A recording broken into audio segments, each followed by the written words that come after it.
네, 오늘 시장의 수급과 이슈 또 모멘텀을 정리해서 전략 세워보는 시간입니다. 7층 투자 전략실 시작할게요. 오늘은 뉴스탁 유창희 대표, 파이낸셜 리서치 박철순 대표 나오셨습니다. 안녕하세요. 성투. 성투. 네. 우리 시장 오늘 정말 9거래일 만에 4천선에 안착하면서 산타랠리에 대한 기대감을 더 키우는 하루이기도 했습니다. 특히 외국인과 기관의 동반순 매수가 연이틀 유가증권 시장에 들어와주고 있는데요. 개별 종목 안에서 또 수급이 눈에 띄었던 종목들은 어떤 것들이 있을지 수급본부 종목부터 열어보겠습니다.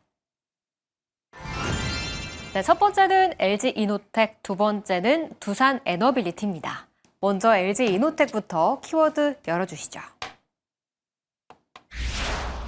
외국인은 3거래일째, 기관은 이틀째 순 매수하고 있는 상태입니다. CES 기대감 이제 한 달 전부터 반영하고 있는 걸지 첫 번째 종목으로 전략 세워보겠습니다. 네, 먼저 유창희 의원부터 한 줄로 평가해 주시죠. 네, LG이노텍 미래 모빌리티의 핵심 사업부를 준비를 좀 하고 있지 않나 생각하고 있습니다. 그래서 미래 모빌리티의 핵심이라고 말씀드리겠습니다. 네, 저는 LG이노텍 뭐 다들 잘 알고 계시겠지만 애플과 함께 동반 성장이라고 말씀드리도록 하겠습니다. 네. LG이노텍이 또 오늘 신고가까지 한 방에 좀 뚫어버린 데는 CES에서 발표한다란 기술에 대한 기대감이 굉장히 큰 것 같은데요.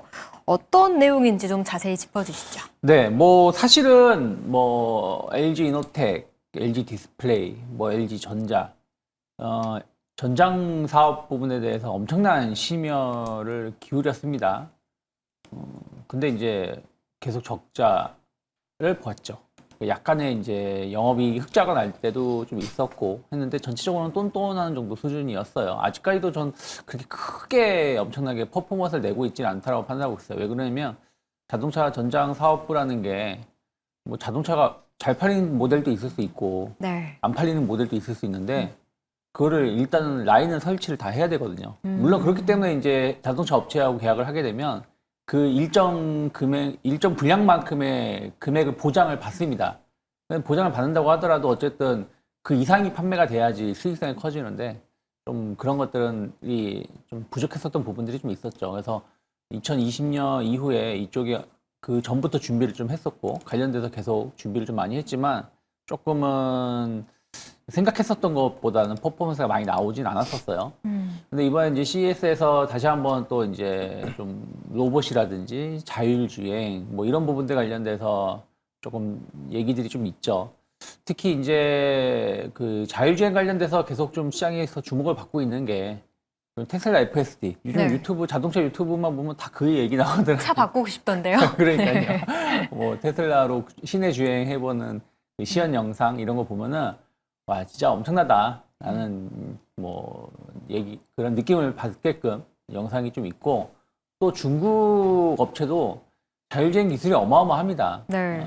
진짜로 딱 그 내용들을 본다면 엄청 좋은데 뭐 현대기아는 아직 이렇다 할 모습을 보이지 못하고 있죠. 그러다 보니까 어쨌든 이제 그 FSD가 국내 시장에 이제 공식 도입이 되면서 조금 주목을 좀 많이 받는 것 같아요. 그러면 그와 관련돼서 또 LG가 좀 준비를 좀 하고 있다는 얘기가 나오고 있기 때문에 좀 계속해서 좀 이슈가 될 수 있었고 또 로봇 관련해서도 LG가 핵심 사업 부문으로 좀 계속 올해 투자를 많이 하고 있는 거 아니겠습니까? 네. 그래서 그 부분도 좀 기대감을 가져갈 수 있지 않을까 판단을 좀 하고 있어요.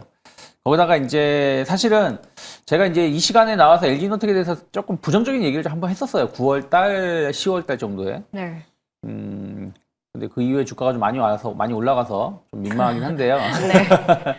근데 이제 뭐 내년을 또 다르게 볼 수 있는 그쵸. 거니까요. 근데 이제 이렇게 올라올 수 있었던 이유 중에 하나는 결국 애플이 아닌가 판단을 하고 있어요. 그러니까 그때도 말씀드렸지만 애플 판매 신제품 효과가 항상 신제품 공개할 때쯤이면 부품주들이 오른다. 네. 근데 막상 공개하고 나서 이제 판매가 얼마나 되는지를 받는다라고 말씀을 드리면서 약간 그때 당시에는 조금 부정적으로 말씀드렸던 걸 제가 기억을 하는데 뭐 저는 애플을 솔직히 안 써서 잘 모르겠습니다. 네. 이봐도 뭐 폴드 7으로 교체를 해가지고 잘 모르겠는데 엄청난 인기를 끌고 이번 제품에 대해서는 엄청난 인기를 끌고 있다고 하잖아요. 네. 오히려 작년에 공개했을 때는 공개도 안 했는데 작년 제품은 어마어마할 것이다 라는 얘기가 있었는데 막상 공개하고 나니까 뭐야 AI도 대지랑 반쪽짜리 제품 아니냐라는 얘기가 나오면서 판매량이 완전 급감을 했었는데 지금은 이제 그 1년 사이에 이제 그게 보강이 된 거 아니겠습니까? 네. 그러면서 엄청난 판매가 좀 이루어지고 있다라고 하고 있죠. 그러다 보니까 애플 주가도 오르고 있고 그럼 애플 관련된 부품사들은 역시 올라갈 수밖에 없는 거죠. 그래서 저는 이제 그 부분이 이제 확실한 캐시카우 역할을 좀 해주는 부분들이 좀 긍정적으로 좀 볼 수가 있는 것이고 또 최근에는 요즘 기판 관련된 종목군들이 좋아요. 네. 그러니까 뭐 신텍, 뭐 TLB, 삼성전기 등등 대덕전자 뭐 기판 관련된 종목군들 주가가 나쁘지 않고 하는데 왜냐하면 이게 요즘 뭐 공장 가동률이 엄청 뭐 풀가동되고 있다고 합니다. 수요가 엄청 늘어나고 있다고 하는데 또 기판하면 LG 이노텍이잖아요. 네. 그런 부분들이 지금 시기가 잘 맞고 있다. 그러다 보니까 주가가 상당히 고성장을 좀 하고 있지 않나 판단하고 있습니다. 네, 알겠습니다. 다음은 박철순 의원의 이야기를 들어볼게요. 아까 유창 의원도 살짝 애플을 짚어주셨지만 애플이 정말 7거래일째 상승세를 이어가면서 LG 이노텍도 연말에 더 좋으려나 이런 기대감 좀 받고 있는 것 같아요. 네, 일단은 뭐 앞서 말씀해 주셨지만 지금 애플 이 아이폰이 너무 잘 팔립니다. 사실 그때 신제품 출시하기 전에는 조금 부정적인 그런 전망들이 좀 많이 나왔었는데 실제로 뚜껑을 열어봤더니 너무나 잘 팔리고 있는 거죠. 그러다 네. 보니까 아무래도 애플과 가장 이 부품사로서 공고한 어떤 위치에 있는 이 LG 이노텍은 당연히 낙수 효과를 볼 수밖에 없는 그런 상황이기 때문에 뭐 실적에 대해서도 더 기대감이 높아지고 있다라고 보시면 될 것 같고요. 자, 그리고 뭐 역시나 말씀해 주셨지만 기판 소재 부문의 호조가 계속적으로 이어질 걸로 보고 있습니다. 아무래도 이제 AI 시장이 고성장을 하고 있다 보니까 이 안에 들어가는 고부가치 기판들의 수요는 당연히 동반 성장하고 있는 모습을 보이고 있는 상태고요. 그래서 기판주들 지금 대부분 다 좋은 흐름 보여주고 있고 실적도 확실하게 돌아서고 있는 모습들이 확인이 되고 있습니다. 이 회사 같은 경우도 지금 FC BGA를 만들고 있는 회사인데 이제 신규 공급 본격화가 예상이 되고 있는 상황이어서 이제 조금 아쉬웠던 실적이 나왔던 사업부였는데 일단 FC BGA 쪽 앞으로 실적을 더 이제 기대해 볼 수 있는 상황이 만들어졌다라고 보시면 될 것 같고요. 그리고 이제 카메라 모듈 쪽 다시 한번 말씀드려야 될 것 같은데 이제 애플 쪽이 이제 아이폰 이제 17이잖아요. 지금 시리즈가. 네. 18부터 시작해서는 가변 조리기가 채택된 걸로 보고 있는 상황입니다. 그래서 아무래도 이 모듈 쪽, 카메라 모듈 쪽에서는 가장 거의 뭐 독점적으로 지금 납품을 하고 있는 기업이 LG 이노텍이다 보니까 역시나 시장 점유율 우위의 입장에서 그 또 다른 신제품에 대해서도 역시나 높은 수준의 수주를 따낼 수 있을 것 같다라고 보시면 될 것 같고요. 그리고 카메라 모듈을 이제 베트남 쪽에서도 생산을 하고 있는데 베트남 공장 가동률이 한 50% 정도 늘어날 걸로 내년에 보고 있습니다. 그러면 아무래도 베트남 같은 경우는 원가가 쌀 수밖에 없잖아요. 국내에서 제품을 만드는 것보다. 그래서 네. 일단은 원가도 낮아질 수 있는 상황이기 때문에 수익성이 더 내년부터 본격적으로 개선이 될 수 있는 가능성이 높다라고 보시면 될 것 같고요. 그다음에 역시나 실적 기대감이 굉장히 좋습니다. 일단은 지금 4분기 실적 같은 경우는 3분기보다 좋을 걸로 예상하고 있는데 보통 일반적으로 이제 LG 이노텍의 성수기를 보통 4분기로 보는 것도 있고요. 거기다 이제 아이폰 17 프로 모델 지금 호조를 보인다라고 아까도 언급을 드렸었고 그 다음에 역시나 계절적 성수기 거기다가 원달러 환율도 강세를 보이고 있기 때문에 이 부분도 역시나 실적에는 좋게 반영이 될 걸로 예상하고 있습니다. 그리고 사실 근데 3, 4분기보다 저는 이제 내년을 기대하고 있는 부분인데 네. 3, 4분기 실적, 4분기 물론 좋을 것 같아요. 4분기도 좋을 것 같지만 올해 전체적인 실적으로 봤을 때는 작년보다 조금 역성장할 수도 있거든요. 그게 매출액은 조금 늘 것 같지만 일단 컨센서스거든요. 근데 네. 일단 영업이익 같은 경우는 조금 역성장할 수도 있고 그 다음에 당기순이익도 뭐 비슷한 수준 아니면 조금 역성장할 수도 있는 가능성이 있는데 그만큼 이게 근데 중요한 게 아니라 내년부터 본격적인 성장이 예상이 되기 때문에 어차피 주가는 이제 선반영되는 측면이 있어서 내년 실적을 본다라고 하면 지금도 역시나 매력적인 가격대라고 보고 있습니다. 일단 내년 영업이익이 올해 대비했을 때 한 30% 정도 급증이 좀 예상이 되고 있어서 4년 만에 이제 증익으로 턴어라운드가 되는 거거든요. 계속 지금 역성장을 하다가 이제 턴어라운드 되는 그 구간이기 때문에 더 관심이 필요한 상황이다라고 보시면 될 것 같습니다. 그리고 일단 고객사 애플 같은 경우가 이제 가격을 좀 낮춰달라고 좀 압박을 했던 걸로 알려져 있었는데 지금 신제품들이 고부가치 제품들이 들어가는데 가격을 뭐 극단적으로 낮출 수는 없잖아요. 네. 손해보면서 할 수는 없기 때문에 오히려 이제 이런 것들 때문에 오히려 가격 인하 압박은 좀 약간 완화될 걸로 예상하고 있어서 리스크는 줄어들고 있고 실적은 좋아지고 있는 그 구간에 있는 LG 이노텍 앞으로 더 추가 상승 가능성이 있다고 보고 있습니다. 그래서 계속 신규 접근도 저는 가능하다 이렇게 말씀드리겠습니다. 네. 내년 좀 4년 만에 턴어라운드 될 전망이기 때문에 지금 구간에서 좀 오른 것 같지만 그래도 내년을 보고 신규 접근도 해볼 만하다라는 의견 들어봤습니다. 그럼 이제 유창희 의원의 기술적 자리도 한번 듣고 싶어요. 미래 모빌리티도 있고 애플에 대한 기대감도 짚어주셨는데 사실 9월 달에는 그렇게 긍정적인 전망은 아니었거든요. 네. 그럼 내년을 보고 지금 구간에서 신규 접근해볼 수 있을까요? 뭐 일단은 기세 좋게 올라가는 거에 본다라면 저는 조금 더 상승을 좀 대비할 필요는 있다 생각을 좀 하고 있습니다. 그래서 뭐 오늘 또 장대 양봉이 나왔다는 걸 감안한다라면 지난 11월 달 고점 때 한 25만 원이 이탈하지 않는다 그러면 조금 조정이 나와도 한 번 정도는 분할 매수를 해볼 수 있는 자리는 되지 않을까 생각을 좀 하고 있습니다. 네.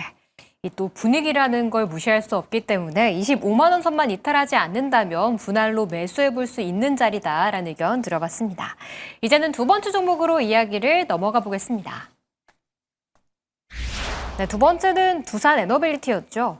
오늘 외국인과 기관의 동반 매수가 입되면서 21선 위로 또 올라섰습니다. 이제 다시 시작이라고 봐도 되는 걸지 두 분과 전략 세워보겠습니다. 네, 먼저 유창희 의원부터 한 줄로 평가해 주시죠. 네, 두산 에너빌리티 이제는 실전 게임이다 라고 말씀을 드리겠습니다. 네, 두산 에너빌리티는 뭐 주기기를 만들 수 있는 뭐 유일한 우리나라 기업이죠. 역시나 영원한 원전 대장주라고 말씀드리겠습니다. 네. 미국에서의 모멘텀을 좀 얻고 다시 한번 좀 기세를 세워 올리는 것 같거든요.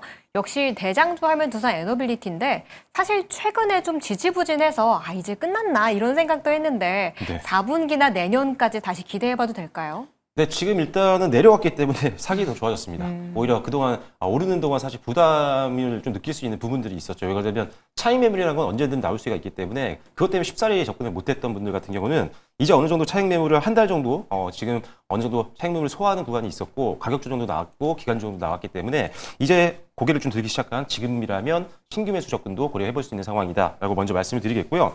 일단 올해 같은 경우 신규 수주가 한 14조 원을 넘어설 걸로 지금 예상을 하고 있는 상황입니다. 일단 기본적으로 이 원전 쪽에서 일단은 체코 원전 수주를 앞두고 있는 그런 상황이죠. 거기다가 추가적으로 가스터빈 수주에 대한 뉴스를 아마 많이들 보셨을 텐데 계속적으로 이제 가스터빈 쪽도 연간 수주 가이던스를 좀 초과할 것으로 예상을 하고 있는 상황입니다. 그래서 일단은 원전 쪽과 그 다음에 가스터빈 쪽 모두 다 지금 기대감이 좀 있는 상황이다라고 보시면 될 것 같고요.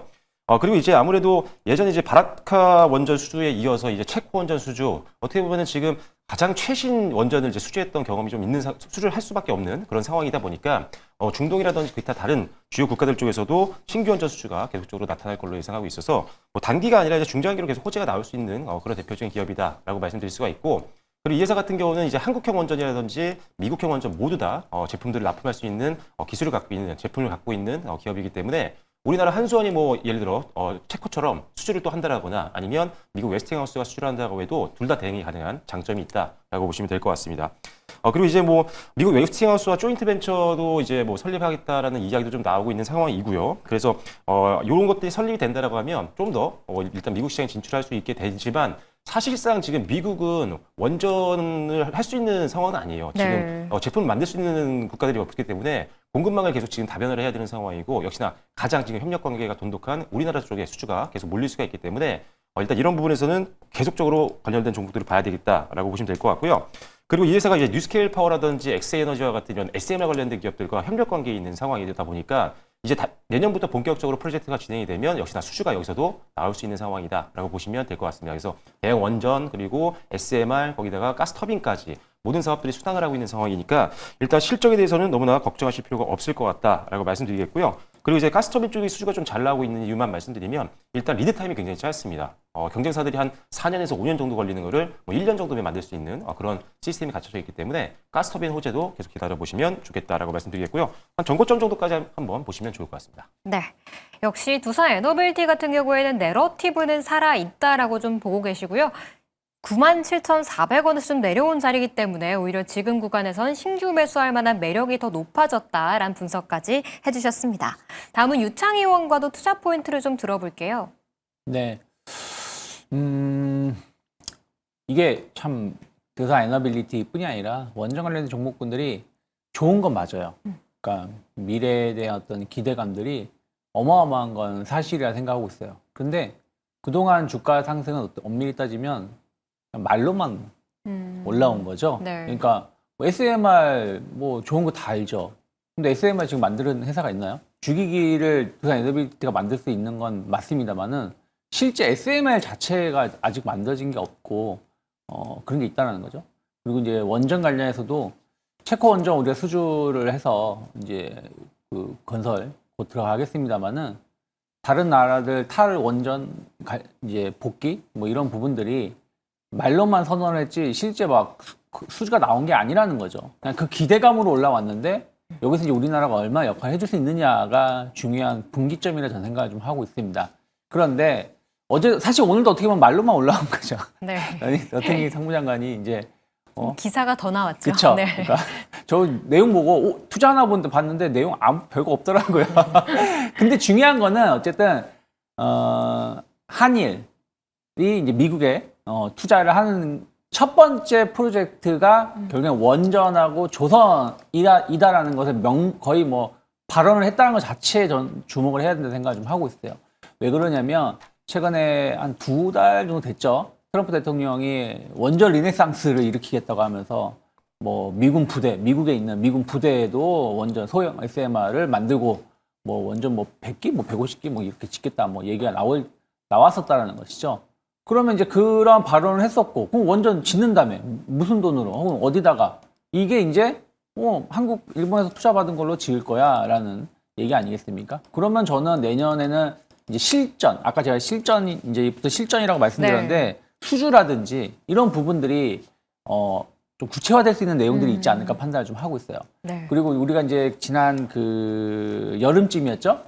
웨스팅하우스하고의 어떤 불공정 계약 논란 뭐 이런 얘기가 좀 있었는데 어쨌든 이제 우리가 미국에 돈을 줘서 그걸로 투자를 하는 거면은 불공정 계약 논란이든 뭐든 뭔가 조금은 더 우호적인 관계가 이루어질 수가 있다 생각하고 있고 또 이걸 바탕으로 해서 또 해외 수주를 같이 공동 진행할 수 있다라고 저는 생각을 좀 하고 있습니다. 그래서 저는 오히려 이러한 부분들이 상당히 큰 의미가 있었다. 그러니까 이번에도 그냥 말로만 얘기가 나온 거지만 그래도 그전하고 좀 다른 분위기는 감지되고 있지 않나 판단을 좀 하고 있고요. 네. 또 이제 한국 입장에서도 투자를 했을 때 회수를 해야 되는데 네. 전기는 데이터 센터가 아니라고 하더라도 전력수는 계속 급증하고 있는 거잖아요. 네. 그리고 무조건 써야 되는 거니까. 또 미국은 약간 민간 발전 위주로 많이 발전을 하고 있기 때문에 그 시장에서의 자금 회수는 조금 더 빠를 수 있다고 생각하고 있어요. 그럼 우리나라 입장에서도 좋은 거죠. 그래서 그런 측면에서 본다라면 상당히 좋은 뉴스다라고 보고 있어요. 다만 아까 말씀드린 것처럼 명확히 수주 얘기가 나온 건 없다라고 판단하고 있어요. 그래서 오늘도 상승을 하긴 했습니다만은 그전과 같은 느낌은 아니었다는 거죠. 그래서 조금 저는 기간 조정은 좀 더 나올 수 있다. 하지만 언제든지 우상향을 준비하고 있다라는 생각으로 바라보는 게 맞지 않을까 판단하고 있습니다. 기간 조정은 조금 나올 수 있다라고 얘기를 해주셔서 조금 더 질문을 드려보자면 사실 짚어졌던 조선 같은 경우에는 전반적으로 또 차익 실현이 나왔잖아요.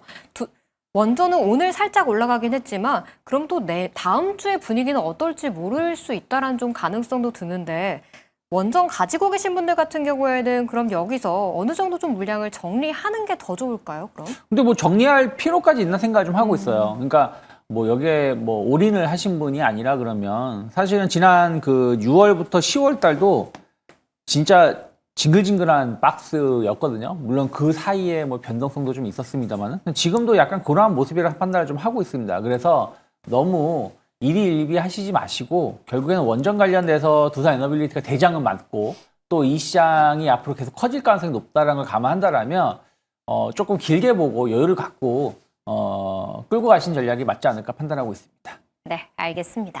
이렇게 두산 에너빌리티에 대한 전략까지 세워봤고요. 이제는 오늘 시장에서 이슈가 있었던 종목들로 넘어가 보시죠. 첫 번째는 CJ 대한통운, 두 번째는 심택입니다. 먼저 CJ 대한통운 키워드 열어주시죠. 쿠팡 사태로 인한 반사이익을 볼 것이란 기대감과 함께 오늘 52주 신고가를 기록한 종목이었습니다. 쿠팡 효과 조금 더 지속될 수 있을지 전략 세워보겠습니다. 네, 먼저 유창희 의원부터 한 줄로 평가해 주시죠. 네, 뭐 오늘 쿠팡 그 사태로 인해서 CJ 대한통운이 급등을 했는데 결국에는 땅 따먹기다. 남의 불행은 나의 행복이 아닌가 판단하고 있습니다. 네, 뭐 저도 같은 이야기인데요. 일단 뭐 쿠팡 개인정보 유출 최대 수혜주다 이렇게 보시면 될 것 같습니다. 네. 소비자 이탈이 그래도 좀 나타나고 있는 것 같긴 하더라고요. 저는 아직까지는 뭐 하고 있지는 않은데 이 CJ 대한통운이 그러면 다른 CJ 대한통운이 유통사 전반의 수혜를 볼 수 있다라고 보는 걸까요? 그쵸. 그러니까 사실은 이제 쿠팡 자체적으로 물류 서비스를 구축하고 있고 또 이거를 배송까지도 다 진행을 하고 있잖아요. 요즘에 뭐 쿠팡 이츠 또 어마어마하게 사용하고 계시니까요. 그래서 쿠팡에서의 매출이 많이 늘어나게 되면 CJ 대한통운 입장에서는 약간 이제 시장이 좀 줄어드는 영향을 좀 받을 수밖에 없지 않을까 판단을 좀 하고 있습니다.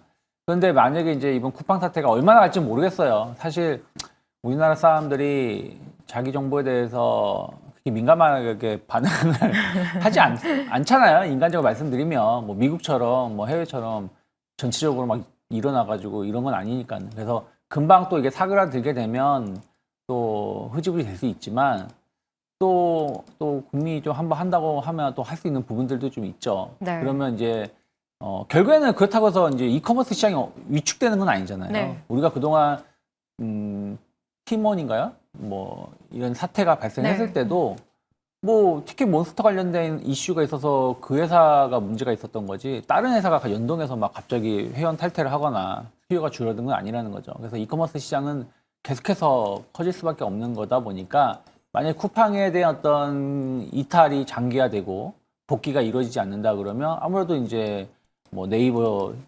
쇼핑이라든지 뭐 11번가, 뭐 G마켓, 뭐 등등 진짜 많은 쪽에서 오히려 좀 매출이 발생할 수 있겠죠. 그럼 이들 업체들은 개별 이제 택배 물류 업체를 선정을 합니다. 그래서 뭐 꼭 CJ 대한통운만 계약하는 건 아니죠. 다른 롯데도 있고 뭐 여러 업체들이 있기 때문에 그런 업체들이 매출이 늘어날 가능성이 높다는 거죠. 근데 워낙에 CJ 대한통운이 국내의 점유율이 워낙에 높다 보니까 그거에 대한 어떤 기대감을 좀 가져가고 있는 것이 아닌가 판단을 좀 하고 있고요. 네. 거기다가 이제 결국에는 소비라는 게 내 지갑이 두툼해야 되거나 아니면은 좀 내년에 대한 어떤 기대감, 내가 당장 다음 달에 보너스 받아. 연말 연초 이제 성과급해서 보너스 좀 받아 하면은 그래 뭐 옷 한 번 사자 뭐 할 수 있는 거 아니겠습니까? 그래서 이 소비는 심리가 상당히 중요한데 네. 어찌됐든 내년에는 올해보다는 더 좋을 것이다. 경제 성장 이런 걸 감안한다라면 더 좋을 것이라는 평가가 국내외적으로 계속 나오고 있는 거 아니겠습니까? 그러면 소비 심리가 조금 개선될 여지가 충분히 있지 않을까 판단을 좀 하고 있어요. 그럼 이런 것들도 어떻게 보면은 이런 물류 회사들한테는 긍정적인 영향을 줄 수 있다는 거죠. 그리고 꼭 이게 소비가 아니라고 하더라도 산업 자체가 잘 돌아가면 그와 관련된 물류 업체들은 호황을 같이 입을 수밖에 없다라고 판단하고 있고요. 그리고 이제 그 올리브영이죠. 네. C 올리브영이 우리가 그냥 올리브영 가서 이렇게 구매하는 것도 있지만 인터넷에도 많이 사시더라고요. 사요. 네, 어마어마하게 사시더라고요. 제가 얘기를 좀 들어봤는데 그러다 보니까 이와 관련해서는 또 CJ 대한통운이 계열사 아니겠습니까? 그래서 그런 것들 감안하면 충분히 오늘 상승이 단발성이 아닐 수도 있다. 추가적인 상승 가능성은 좀 대비할 수 있는 모멘텀은 좀 있지 않나 판단하고 있습니다. 네. 내년 경기가 좀 소비 심리가 나아질 수 있을 기대감까지 보고 계시기 때문에 지금 자리가 좀 끝은 아니다라고 좀 이야기를 해주셨습니다. 다음은 박철순 요원의 이야기도 좀 들어볼게요. 지속성 좀 더 가져갈 수 있을까요? 네, 저도 일단은 뭐 이제 기술적으로도 고점을 또 돌파한 상황이다 보니까 일단 추세는 좀 더 이어질 가능성이 있다고 보고 있고요. 실적은 이제 올해의 어떤 기대치보다는 내년에 대한 기대치가 더 높아지고 있는 건 사실인 것 같습니다. 그래서 일단 한동안 주가가 굉장히 좀 부진했고 좀 중장기 투자하기 좀 애매했던 종목이었다고 한다면 이제 내년에 올해보다 훨씬 더 수익성이 좋아진다라고 하면 당연히 주가는 레벨업을 시도할 수 있다라고 보고 있습니다. 일단은 뭐 대부분의 사업부가 조금씩은 좋아지는 것들이 확인이 되고 있는데요. 택배 사업부 같은 경우는 기저 효과가 좀 있다 보니까 기존 좀 실제 좀 안 나왔던 부분들이 있어서 일단은 앞으로는 좀 수익성이 좀 더 돋보일 수 있는 그런 가능성이 있다라고 보시면 될 것 같고요. 일단 배송 서비스도 계속적으로 차별화를 하고 있다 보니까 시장 점유율은 계속적으로 유지를 하고 있는 그런 상황이어서 아무래도 가장 뭐 높은 수준의 시장 점유율을 차지하고 있는 회사다 보니까 일단은 시장 점유율 강자로서 계속 실적에 대한 어떤 안정성을 가지고 있을 것 같다라는 점, 거기에 추가적으로 프로모션 비용이 좀 축소가 되면서 일단은 오히려 가격을 좀 한 2, 3% 정도 올리는 효과까지도 기대해 볼 수 있습니다. 즉 수익성이 좋아질 수 있다는 점, 택배 사업부를 말씀드린 거고요. 두 번째로 이제 계약 물류 쪽 같은 경우도 역시나 수익성이 이제 개선이 될 걸로 보고 있는데, 일단 지금 물류 기술도 계속적으로 혁신을 해나가고 있는 상황이고, 이런 네. 것들로 인해서 점점 더 비용을 줄여나가는 과정입니다. 그러다 보니까 일단 계약 물류 같은 경우도 지금 다양한 기업들로부터 지금 아웃소싱이 계속 들어오고 있는 상황이거든요. 그래서 일단은 고객사가 많아지고 있다는 것도 긍정적이다라고 보시면 될 것 같고요. 그 다음에 약간 해상운임이 좀 떨어졌을 때 이제 이 해운 쪽 관련된 글로벌 사업이 조금 아쉬웠던 부분들이 있는데, 다행히 이제 미국 쪽에서 콜드체인 사업들이 좀 잘 되고 있거든요. 그래서 그 부분이 좀 상쇄를 시키고 있어서 리스크는 어느 정도 완화가지는 상황이다라고 볼 수 있을 것 같고, 쿠팡은 뭐 단순합니다. 일단 기본적으로 쿠팡이 지금 가입자 늘 수는 없는 상황이잖아요. 네. 당연히 뭐 내려갈 수밖에 없는 상황이고, 그렇다면 이제 경쟁사들 아까 말씀해주신 뭐 G마켓이라든지 이런 쪽에 유입자가 더 늘어날 수밖에 없겠죠. 그럼 이 회사는 지금 이런 뭐 마켓컬리라든지 아니면은 뭐 G마켓, 11번가 이런 회사들과 협력 관계에 있습니다. 그래서 협력을 해서 뭐를 지금 상대하고 있었냐면, 이 쿠팡의 로켓 배송을 지금 이기려고 빠른 배송 시스템을 이미 구축을 해놓고 있는 상황이었거든요. 그러다 보니까 이 회사들로 유입자들이 늘어나게 되면 당연히 택배 수요도 늘 수밖에 없는 상황이어서 일단은 뭐 긍정적이다라고 보시면 될 것 같고요.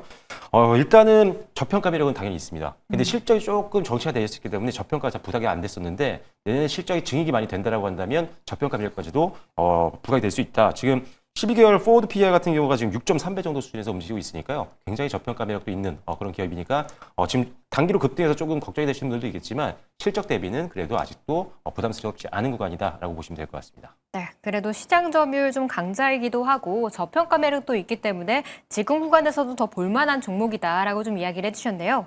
그럼 이제는 유창희 의원의 좀 의견도 더 들어볼게요. 사실 좋은 건 알지만 이게 포트폴리오 내 비중을 또 어떻게 나눠야 될지는 조금은 걱정이 되거든요. 네. 어느 정도로 잡고 가는 게 좋을까요?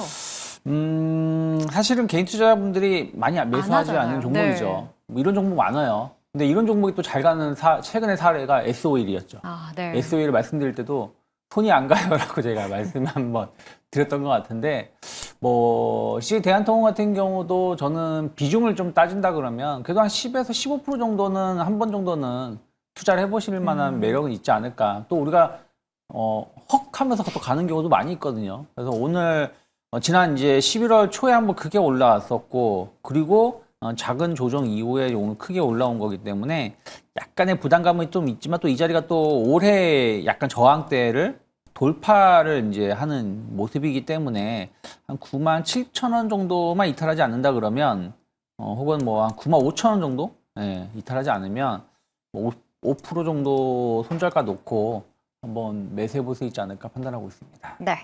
포트폴리오는 그래도 10에서 15% 정도는 비중을 더 보실 수 있겠고, 97,000원만 이탈하지 않는다면 조금 더 가져가 보는 것도 좋을 것 같다는 의견까지 주셨습니다. 이제는 두 번째 종목으로 이야기를 넘어가 보겠습니다. 네, 두 번째는 심택이었죠. AI 호황에 반도체 PCB 쪽의 수혜가 기대되고 있습니다. 3분기 실적은 있고 또 4분기엔 보여줄 수 있을지 두 분과 전략 세워보겠습니다. 네, 먼저 유창희 의원부터 한 줄로 평가해 주시죠. 네, 공장 풀가동이라고 말씀을 드리겠습니다. 그만큼 수요가 엄청나다라고 생각합니다. 네, 뭐 심택과 관련해서 다양한 동종업계들이 모두 다 강한 흐름들을 보여줬었는데요. 역시나 AI 투자 확대 수혜주다라고 말씀드리도록 하겠습니다. 네, 기판이 정말 뭐 제대로 된 조정도 안 주고 계속 가는 것 같거든요. 심택이 예전엔 뚜렷한 대장주였던 것 같은데 실적 이후로는 살짝 주춤한 것 같아요. 네, 일단은 실적이 조금 주춤했기 때문에 조금 다른 종목 대비해서 조금 덜 올라가는 느낌이 좀 있었는데, 이제는 좀 실적에 대한 기대치가 높아지고 있는 구간이어서 내년을 바라본다라고 한다면 지금 충분히 매수를 좀 고려해 볼 수 있다라고 먼저 말씀을 드리겠고요. 일단 기본적으로 GDDR7 패키지 기판 수요 확대가 기대가 되고 있는 상황입니다. 그래서 일단 기본적으로 엔비디아가 이제 GB200 CPX용 전용 메모리죠. 이게 지금 GDDR7 패키지 기판이 들어갈 걸로 예상을 하고 있는 상황이거든요. 그래서 이 부분에서 실적 개선을 좀 기대해 볼 수 있는 상황이다라고 보시면 될 것 같고요. 그래서 아무래도 이제 기존에는 그래픽 카드라든지 뭐 게임기 이쪽에서만 이제 수요가 나왔다라고 한다면, 이제는 데이터 센터 쪽에서 적용 분야가 확대가 되고 있는, 엄청난 속도로 늘어나고 있는 상황이기 때문에 일단은 2026년도 내년 기준으로 봤을 때 GDDR 패키지 기판 관련된 영업이익 같은 경우는 매출액 같은 경우는 올해 대비 한 2배 정도 성장할 것으로 예상하고 있습니다. 그래서 일단 이 기판 쪽 사업도 상당히 기대감이 있다라고 보시면 될 것 같고요. 그리고 모듈 기판 쪽, 이제 모듈 PCB 쪽에 대한 기대감도 좀 있는데 일단은 이제 소캠이라든지 그 다음에 GDDR7이 이제 엔비디아의 신제품들에게 적용이 된다라고 한다면 역시나 이 회사의 모듈 PCB 수요도 함께 증가할 수 있는 가능성이 굉장히 높습니다. 특히나 소캠용 제품 양산을 위해서 막바지 준비 작업을 하고 있는 걸로 알려져 있는 그런 상황이고요. 연말부터도 신규 수주가 빠르면 나올 수도 있다라는 기대감이 좀 있어서 이런 수주 소식이 들린다면 주가에도 힘이 좀 될 수가 있다라고 보시면 될 것 같고요. 소캠2 제품 같은 경우는요, 공정 난이도가 좀 높습니다. 그러다 보니까 제품 가격도 한 50% 이상 급증할 것으로 예상하고 있어서 일단 이 제품들이 실제로 수주 나오고 팔리기 시작한다라고 하면은 수익성도 개선이 될 가능성이 높아진다. 그래서 수익성 개선도 내년부터 더 기대해 보셔도 좋겠다라고 말씀드리겠고요. 실적 아까 말씀드렸다시피 올해 같은 경우는 이제 드디어 흑자 전환에 좀 성공을 할 것으로 예상을 하고 있는 상황이죠. 작년까지 이제 적자였기 때문에 이게 좀 아쉬운 부분이었어요. 그러니까 주가에 좀 부정적인 영향을 줬는데 올해 일단은 영업이익이 흑자 전환이 될 걸로 예상하고 있고 다만 좀 순손실은 좀 나올 것 같습니다. 그래서 요거 때문에 좀 아쉬웠지만 내년 같은 경우는 본격적으로 순위까지 턴어라운드가 되면서 일단 실적에 대한 기대치는 그 어느 때보다 높아지는 상황이다라고 보시면 될 것 같습니다. 영업이익 같은 경우는 내년 같은 경우 올해 대비했을 때 거의 뭐 400% 이상 급증할 것으로 예상하고 있는 상황이기 때문에 지금 뭐 수준이라면 충분히 조정도 어느 정도 한 달 이상 거쳤기 때문에 신규 매수도 고려해 보실 수 있겠다라고 말씀을 드리도록 하겠습니다. 일단 실적 기대치가 내년에 굉장히 높은 대표 기판주다라고 보시면 될 것 같습니다. 네, 알겠습니다. 다음은 유창희 의원과 이야기를 나눠볼게요. 이 공장 풀가동이다라고 말씀을 주셨는데 아까 LG 이노텍 때도 기판을 살짝 짚어주셨잖아요. 여러 기판주 내 심택이 가진 장점은 뭔가요? 결국에는 이제 소캠이라든지 이런 부분들에 대한 기대감들이 좀 높다라는 것이죠. 그 기판 관련된 기업들이 계속 이제 좀 저평가 혹은 뭐 이렇게 시장에서 주목을 받지 못하는 게 돈이 안 돼요. 그러니까 매출은 많아도 네. 실제 말씀하신 영업이익률이 상당히 낮습니다. 오히려 적자인 기업들도 좀 있고, 그리고 또 어떻게 보면은 이제 완성업체, 세트업체들한테 약간 가격을 좀 휘둘리는, 돈이 안 되니까 휘둘리는 부분들이 많이 있죠. 그래서 업체가 가격 좀 인하했으면 좋겠다 그러면은 인하할 수밖에 없는 거고. 왜냐면 이게 기판 시장이라는 게 사실은 진입 장벽이 낮나요? 그쵸. 다른 어떤 산업보다는 상대적으로 제가 직접 뭐 공장을 만들어 보긴 하기 때문에 네. 근데 진입 장벽이 좀 낮다라고 좀 평가를 받고 있죠. 그래서 조금은 그 시장에서는 크게 주목을 받지 못했는데 이제 이 GPU 시대, AI 시대가 오면서 제일 먼저 주목받았던 게 이수페타시스죠.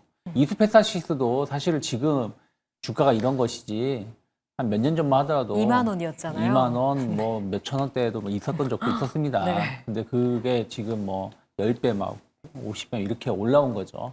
그런 것처럼 좀 새롭게 좀 재평가, 재해석되는 것 중에 하나가 최근 들어서 기판인 것 같아요. 소캠, 뭐 CXL, 유리 기판 등등 다양한 부분들이 이제 필요하다라는 게 이제 확인되고 있는 거 아니겠습니까? 그러다 보니까 공장 가동도 상당히 좀 예전보다는 더 많은 공장을 풀 가동하고 있다고 하죠. 그래서 조금 투자를 더 확대하겠다라는 얘기들도 들려오고 있어요. 투자를 확대하고 있다는 얘기는 추가 수주가 꾸준히 더 있을 거라는 게 확신되니까 투자를 확대하겠다는 거지. 그게 아니면 쉽게 못하는 거거든요. 증설을 한다는 건. 그래서 그런 부분들이 좀 매력으로 좀 작용하고 있는 것이 아닌가 판단하고 있습니다. 거기다가 이제 그 기판의 사용처가 단순하게 예전처럼 그냥 스마트폰. 그나마 스마트폰이 돈을 좀 받았죠. 나머지는 뭐 컴퓨터 같은 거, 그리고 자동차에 들어가는 거, 뭐 이런 쪽이 이제 돈이 별로 안 되는 제품 라인업이죠. 근데 이제는 로봇, 뭐 드론, 뭐 자동차라고 하더라도 전기차라든지 이런 쪽, 또 자율주행 관련돼서 이런 쪽은 기판이 상당히 비싼 제품들이 들어갈 네. 수밖에 없어요. 그러면 아무래도 이제 이런 부분들에 대한 어떤 성장 모멘텀, 또 프리미엄 제품 라인업 이런 부분들이 좀 기대를 가져갈 수 있다 생각하고 있고, 또 신텍이 주목을 받았던 것 중에 하나가 온디바이스입니다. 아까 제가 애플 말씀드렸지만 이제는 스마트폰에 온디바이스가 상당히 잘 되어 있고 앞으로 더 중요하게 영향을 줄 수 있어요. 그럼 더 좋은 제품을 더 많이 사용해야 된다는 것이죠. 그래서 그런 부분들이 기판주들에 대한 관심도를 좀 더 높일 수 있지 않을까 판단을 좀 하고 있어요. 그래서 아까 말씀하신 것처럼 내년 실적이 어마어마하게 늘어날 수 있다라고 평가를 받으면서 주가도 물론 같이 어마어마하게 올라왔는데 네. 약간 이제 1차 가격 조정 주고 기간 조정을 좀 주고 있기 때문에 한 번 정도는 모아갈 수 있는 위치가 될 수도 있지 않을까 판단하고 있습니다. 네. 그래도 내년에 대한 기대감은 살아있기 때문에 지금 조정받은 구간에서 조금 더 자리는 주지 않을까라는 의견 들어봤습니다. 이제는 향후에 모멘텀이 살아있는 종목들로 이야기를 넘어가 보겠습니다. 네, 첫 번째는 삼성전자, 두 번째는 ABL 바이오입니다. 먼저 삼성전자부터 내용 확인해 보시죠. 엔비디아 HBM4 최종 평가 단계에 돌입했다는 뉴스가 나오면서 오늘 꿈틀거리기도 했죠. 10만 전자에는 확실하게 안착한 분위기인데 지금 자리에선 또 추가로 어떤 모멘텀을 더 볼 수 있을지 전략 세워보겠습니다. 네, 유창희 의원부터 삼성전자에 대한 한 줄 평 해주시죠. 요즘 삼성전자를 본다라면 진정한 왕의 기한을 기다릴 수 있는 자리가 아닌가. 아직 왕이다라는 말을 못하겠습니다. 하지만 다시 왕으로 복귀할 수 있는 기회는 있다 판단하고 있습니다.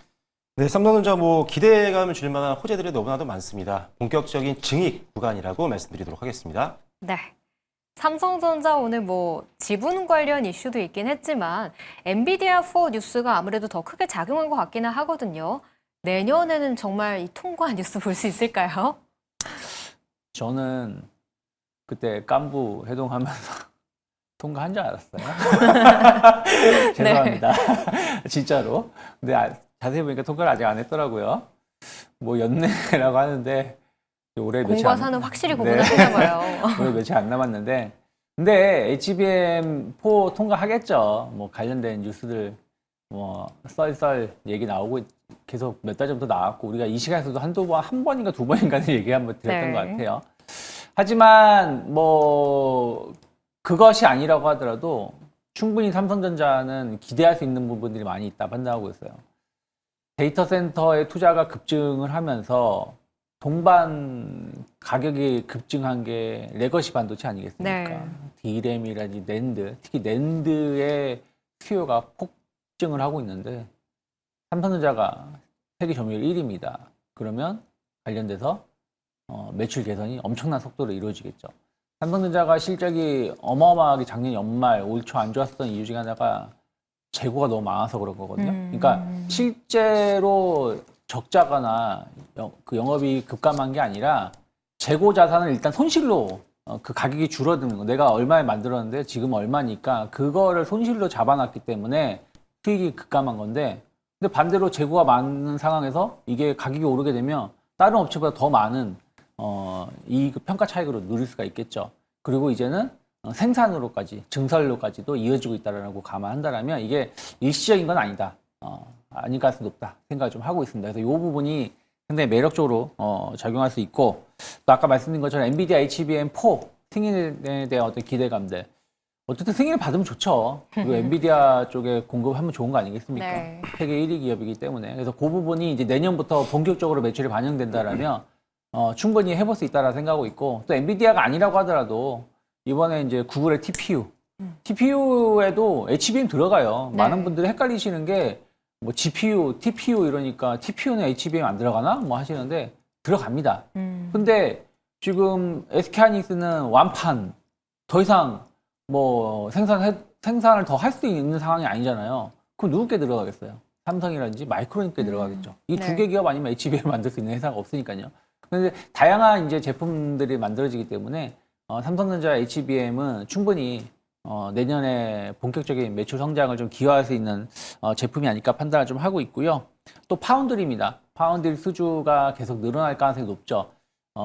테슬라도 있었고 애플도 있었고 다음에 이제 어디가 될까 좀 궁금한데 어쩌면 물론 이건 저만의 좀 국뽕받은 내용이긴 하지만 구글이라든지 이런 회사들이 바로 TSMC로 넘어갈 수는 없어요. 왜냐면 TSMC는 대규모 계약을 맺어가지고 생산을 해야 되는 건데 TPU가 그 정도까지의 규모가 될 것인가? 생산 라인을 TSMC가 새로 만들면서까지? 그러진 않을 것 같아요. 그러면 이제 다른 업체를 찾아야 되는데 그러면 이제 삼성 아니면 인텔이거든요. 네. 근데 인텔이 과연 가능할까라고 생각한다면 그래도 인텔보단 삼성 쪽이 낫지 않을까요?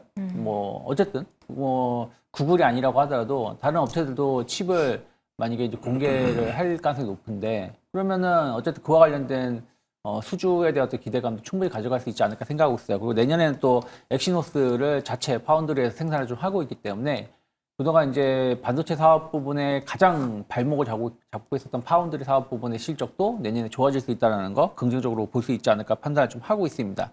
그래서 그런 것들 감안하면 그동안에는 HBM으로 하이닉스가 대장주였죠. 네. 뭐 쭉쭉쭉 올라왔는데 어쩌면 내년에는 삼성전자가 더 큰 힘을 낼 수도 있지 않을까 판단을 좀 하고 있습니다. 그래서 저는 왜냐면 최근에도 수급을 보시면 11월 달에 외국인은 하이닉스를 진짜 어마어마하게 매도를 나왔는데 삼성전자는 안 팔았어요. 네. 뭐 약간 이제 11월 말에 가서 조금 팔긴 했습니다만은 삼성전자 매도는 그렇게 많지 않았습니다. 그리고 복귀할 때도 삼성전자를 더 많이 사고 있어요. 그런 것들 감안하면 삼성전자 충분히 내년 상반기 중으로 15만 원 불가능한 거 아니다 판단하고 있습니다.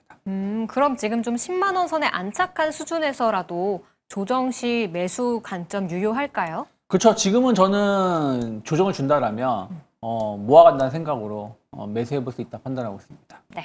내년 15만 원까지 좀 기대해 보도록 하겠습니다. 다음은 그럼 이제 박철순 의원의 포인트도 좀 들어볼게요.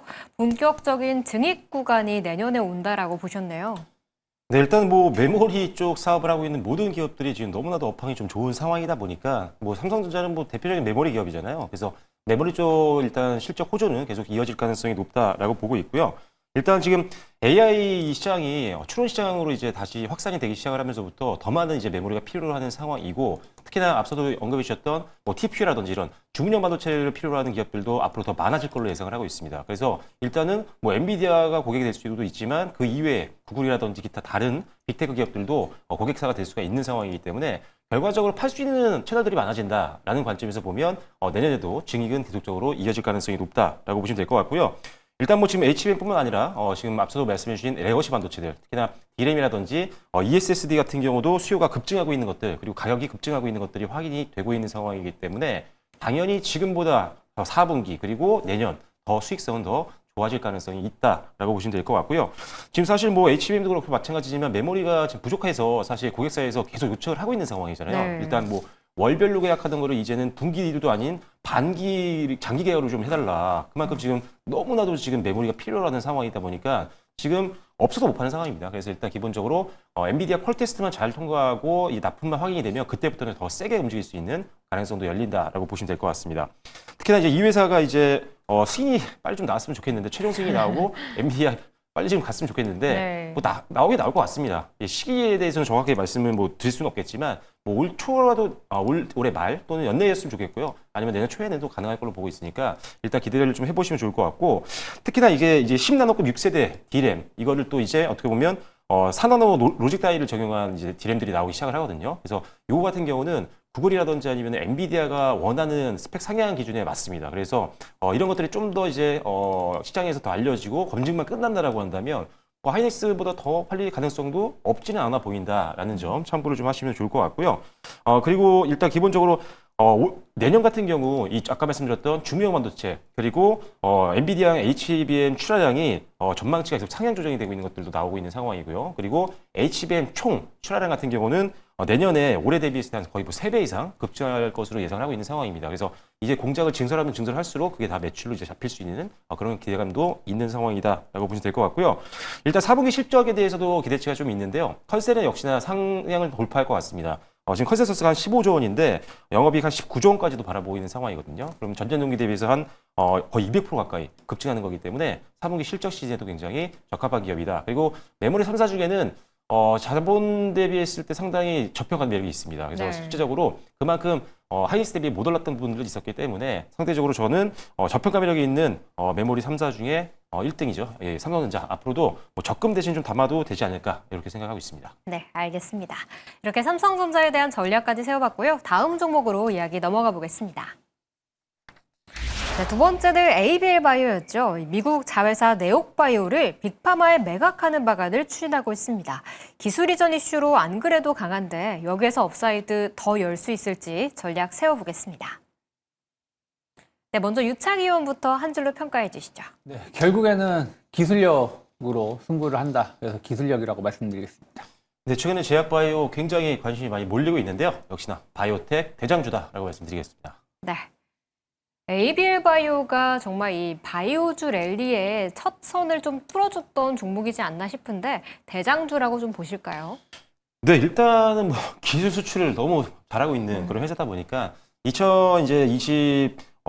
예전에 이제 GSK라든지 아니면 산오피와 먼저 이미 기술 계약을 3조 원 이상 정도를 했었던 기업이었잖아요. 그리고 나서 이제 1날1리 계약까지 완성을 하면서 더 기대감이 높아지고 있는 상황인데 일단은 이 회사가 갖고 있는 이 BBB 셔틀 플랫폼, 그러니까 뇌혈관 장벽을 뚫고 치료제를 넣을 수 있는 그런 기술이거든요. 근데 이게 다른 장기로도 이제 적용이 가능하다는 장점 때문에 적용처가 이제 확대될 수 있는 가능성도 있다. 그리고 이미 세 번째 빅파마 쪽에 기술 이전을 한 거기 때문에 이미 기술에 대한 신뢰도가 너무나도 높고 검증이 어느 정도 끝났기 때문에 추가적인 기술 이전 계약이 계속 나올 수 있는 가능성이 있다라고 좀 보시면 될 것 같습니다. 그리고 이 회사가 지금 이 BB 셔틀 플랫폼에만 초점이 맞춰져 있는데 ADC 쪽도 굉장히 요새 많이 활성화되고 있는 상황이잖아요. 관심도 높아지고 ADC 쪽으로도 확장이 가능한 그런 상황입니다. 그래서 일단은 이주강체 기반의 항체약물적합회 ADC 기술 쪽으로 이제 확장 가능성이 있다는 점도 기대를 하시면 좋을 것 같고요.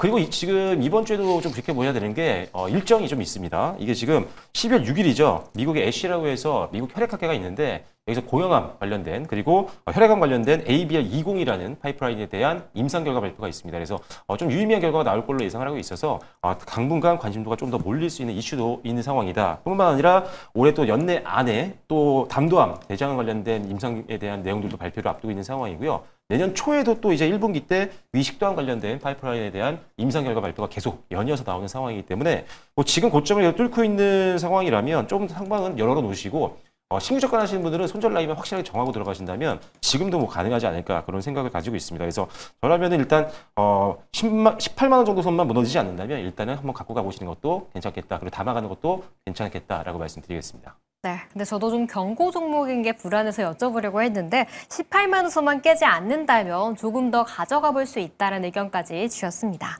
그럼 이렇게 오늘장에 대한 종목들에 대한 전략 세워봤고요. 내일장에 또 어떻게 대응해야 될지 알아보기 전에 종목 리뷰부터 한번 하고 가겠습니다. 먼저 유창의원의 종목이 일주일 새 수익률 24.3%를 기록하고 있습니다. 코리아 FT 같은 경우에 지금 상승을 더 즐길 수 있는 구간일까요? 뭐 요즘에 자동차 부품주들이 힘을 상당히 많이 내고 있더라고요. 그럼 지금도 코리아 FT는 더 갈 수 있는 영역이 아닌가 판단하고 있어요. 제가 그때 목표가 10,000원이라고 말씀드렸었는데 네. 그 정도는 가지 않을까 판단하고 있습니다. 그때 약간 그러니까 그때 제가 이제 지난주에 말씀드릴 때 신고가입니다라고 말씀드리면서 약간 부담스러울 수는 있지만 기세가 상당히 좋다라고 말씀드렸어요. 그러면서 쭉 그다음에 이제 상승을 하면서 올라온 거기 때문에 한 10,000원 정도까지는 좀 무리 없이 충분히 다음 주까지 빠르면 다음 주 혹은 뭐 이번 달 중에도 가지 않을까 판단하고 있습니다. 네, 더 목표가까지 기다려보도록 하겠습니다. 다음 박철순 요원의 종목도 이 클래시스가 수익률을 잘 내주고 있어요. 근데 오늘 살짝 좀 음봉이 나오던데 지금 구간에서는 기회로 활용해 볼 수 있을까요? 지난주 방송을 못 보시고 오늘 방송을 보신 분들이라면 기회가 될 것 같습니다. 일단은 뭐 단기에 급등이 좀 나왔다가 오늘 같은 경우 이제 차익 매물이 좀 나왔죠. 네. 일단 기관 쪽에서 매물이 좀 나왔는데 그래도 외국인들이 계속 최근에 받아주고 있는 모습들이 나오고 있어서 오히려 지금까지 못 잡으셨던 분들이라면 이제 조금씩 분할 매수 관점에서 접근이 좀 가능할 것이다라고 말씀을 드리겠고요. 일단 이 회사 같은 경우는 뭐 미국이라든지 뭐 중국이라든지 글로벌 주요 국가들로 계속 인허가를 계속 받아내면서 볼리머라든지 뭐 슈링크라든지 이런 주력 제품들, 미용 의료기기를 계속적으로 수출처를 다변화하고 있는 상황이다 보니까 일단 내년에도 실적 기대감이 높고요. 특히나 중국이 지금 인허가를 앞두고 있는 상황이기 때문에 이거 만약 발표 조만간 난다라고 하면 일단 호재가 대형 호재입니다. 그래서 일단 중국 시장에 대한 인허가 기대감이 있는 점 참고하시면 될 것 같고요. 경쟁사 대비해서 주가도 지금 좀 저평가 구간입니다. 그래서 일단 아무래도 클래시스가 다른 종목 대비했을 때 상당히 조정을 좀 많이 받았거든요. 네. 긴 시간 받았기 때문에 가격적인 부담이 별로 없습니다. 그래서 APR이라든지 이런 종목도 꽤 많이 올라서 부담스러운 분들이 있을 텐데 그런 분들이라면 좀 저평가 매력이 있는 클래시스 지금부터 잡아보셔도 되겠다 이렇게 말씀드리겠습니다. 그렇다면 오늘 보신 분들이라면 목표가 어디까지 잡아볼까요? 네, 일단 제가 목표가를 기존에도 6만 원을 잡아드렸는데 이게 이제 달성을 했잖아요. 네. 근데 다시 또 6만 원 봐셔야 될 것 같습니다. 일단 전고점 저항이 나올 수가 있기 때문에 하지만 6만 원 충분히 뚫을 수 있으니까요. 좀 길게 보시는 분들이라면 저는 사실 7만 원대까지 보고 있는 종목이어서 내년까지 좀 보신다고 한다면 7만 원까지 한번 2차 목표가 보시고 대응하시면 될 것 같습니다. 네, 알겠습니다. 그렇다면 내일 시초가에는 어떤 종목을 좀 담으면 좋을지 유창 의원부터 하나 짚어주시죠. 네, 반도체 관련해가지고 사이닉 솔루션이라는 회사를 가지고 나왔습니다. 이 회사가 신규 상장주예요. 작년 7월 달에 상장이 된 기업이라서 좀 잘 모르시는 분들도 계실 수 있지 않을까 판단하고 있는데 시스템 반도체 설계 업체라고 보시면 될 것 같아요. 한마디로 에이직 관련된 기업이다라고 보시면 되겠고 하이닉스하고 협업 관계를 맺고 있습니다. 그래서 하이닉스하고 같이 반도체 설계를 하고 있고 그와 관련된 소재나 부품 업체를 같이 좀 선정을 해서 또 제품을 같이 공동 연구 개발하고 있다라고 보시면 될 것 같아요. 특히 이제 이 회사의 제품이 피지컬 AI 관련해서 상당히 핵심 기술을 가지고 있다라는 얘기가 좀 있어요. 그러다 보니까 이제 상장했을 때 좀 주가가 올라왔었고, 그 다음에 또 이렇다는 모습을 보지 못했지만, 어쨌든 피지컬 AI에 대한 어떤 기대감을 계속 가져가야 된다. 이쪽에 대한 어떤 관심은 계속해서 커질 수밖에 없지 않을까 판단을 좀 하고 있고요. 다양한 이제 이번 구글의 TPU가 나오면서 다양한 이제 에이직 시대의 전성기가 이제 곧 열린다라는 얘기들이 나오고 있는 거 아니겠습니까? 네. 그러면 충분히 사이닉 솔루션 같은 기업의 역할은 커질 수밖에 없다. 왜냐면 거기에 맞는 뭐 제품들을 또 설계를 같이 해야 되거든요. 우리나라 삼성, 뭐 하이닉스 관련된 기업들이. 그래서 충분히 그런 것들 감안한다라면 어쨌든 이제 한 8월부터 지금까지 보면 박스권입니다. 상단이 11,500원, 그리고 하단이 한 8,000원대 이렇게 박스권을 형성을 좀 하고 있는데 만약에 이번에 여기가 돌파가 된다. 네. 그러면 충분히 새로운 시세가 나올 수가 있고 일단 전 13,000원 정도까지는 무리 없이 한 번 정도는 움직임이 나올 수 있지 않을까 생각을 좀 하고 있고요. 9,000원만 크게 이탈하지 않는다 그러면 조금 조정 시에 분할 매수 관점으로 접근해 볼 수 있지 않을까 판단하고 있습니다. 네. 반도체 소부장주들 좀 포트폴리오에 많이 넣고 계신 상태인데요. 사이닉 솔루션 같은 경우에는 목표가 13,000원, 손절가 9,000원 잡고 대응해 보시면 좋을 것 같습니다. 다음 박철순 의원의 종목도 하나 들어볼게요. 네, 오늘 두산 에너빌리티 말씀드리면서 원전에 대해서 좀 설명을 드렸는데요. 원전 관련된 종목 중에서 실적이 좀 급성장하고 있는 종목들 같은 경우는 계속적으로 눌림목 공략을 하기가 좋습니다. 그 대표적인 게 바로 오늘 소개드릴 BHI인데요. 일단 이 회사 같은 경우는 실적이 굉장히 좋은 상황이고 오늘 이제 급등이 시작이 됐습니다. 일단 전고점까지 한번 노려볼 수 있는 종목이라고 보시면 되겠고요. 일단 원전 시장 확대에 따른 배열해수 보일러 사업 수혜가 예상이 되고 있는 상황입니다. 일단 발전소에서 계속 사용되는 이 배열해수 보일러 같은 경우가 지금 매출의 거의 과반 이상을 차지하고 있는 상황인데 이게 굉장히 안정적으로 캐시카우 역할을 해주고 있어서 일단 실적이 동종업계 내에서 가장 좋은 회사 중에 하나다라고 보시면 될 것 같고요. 거기에 이제 보조기기들 같은 경우도 패키지로 함께 묶어서 지금 판매를 하는 상황이어서 이렇게 패키지로 계약을 할 때는 마진이 훨씬 더 좋아질 수밖에 없습니다. 그래서 이런 부분도 계속적으로 수익성 개선에 도움을 줄 수 있다라고 보시면 될 것 같고요. 그리고 사실 예전에도 도시바 쪽과 이제 협력을 하면서 미국 시장에다가 이제 보조기기를 판매했던 전례가 있었거든요. 그래서 미국이 이제 원전 시장이 본격적으로 내년부터 확장이 된다라고 한다면 역시나 수주를 굉장히 크게 받아올 수 있는 상황이다라고 보시면 될 것 같습니다. 그리고 일단은 뭐 체코 원전 수주도 역시나 예상이 되고 있는 그런 상황이기 때문에 체코 원전에 따른 수혜도 기대해 보시면 좋을 것 같고요.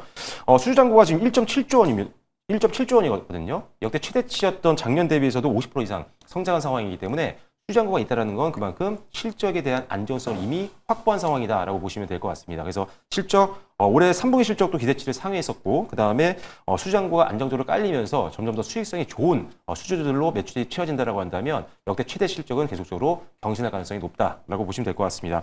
자, 이제 약간의 기간 조정 이후에 반등이 시작되는 초입 구간이니까요. 일단은 최고가 부분이죠. 한 6만 원 정도까지 한번 보시면 좋겠다라고 말씀드리겠고요. 손절 라인은 전저점 정도 보시면 될 것 같습니다. 42,000원 정도로 제시해드리도록 하겠습니다. 네, 알겠습니다.